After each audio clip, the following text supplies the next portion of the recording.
This will make you smile. Every neighborhood has a forgotten rectangle, a lot that collects wind-blown trash and last year's plastic bags, a fence that leans toward the sidewalk like it is tired of standing, weeds that grow taller than intention, a place people walk past without seeing, because emptiness trains the eye to skip, and skipping becomes habit. Then someone imagines green there. Not a miracle. A plan. A flyer on a lamppost with a date and a time and the words, "Bring gloves if you have them." A group chat that starts with 3 people and grows to 12. A first Saturday with coffee and paper cups, doubtful optimism, and a pile of tools that do not quite match the job. They pull weeds until their backs complain. They laugh at how much work it is, man. The kind of laugh that means we are in this anyway. They bring cardboard for sheet mulching, layering it over stubborn ground so soil can begin again underneath. They beg free pallets from a hardware store. Someone's uncle arrives with a truck full of compost and suddenly it feels real. Dirt under fingernails, the smell of wet earth opening to air. The first seedlings look fragile, like the idea itself. Tomato starts no taller than a hand, basil that wilts if you look away too long.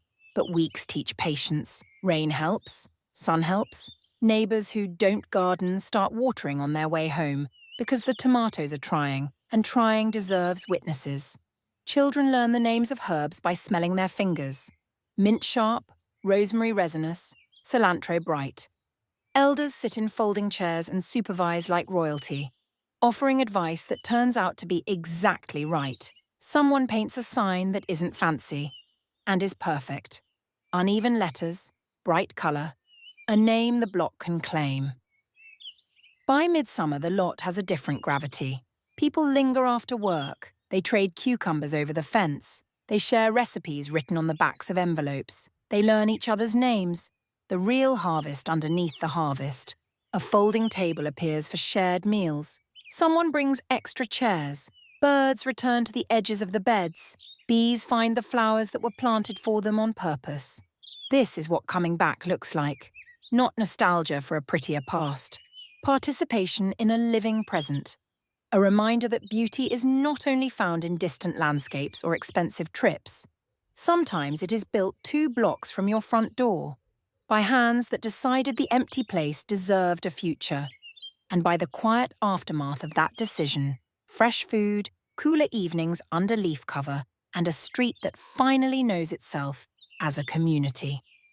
If your street has a forgotten corner, consider this a soft invitation. You do not need to save the world. You might only need to plant 1 row and see who shows up beside you, with gloves, with water, with the kind of hope that grows best in shared dirt. Follow for more good.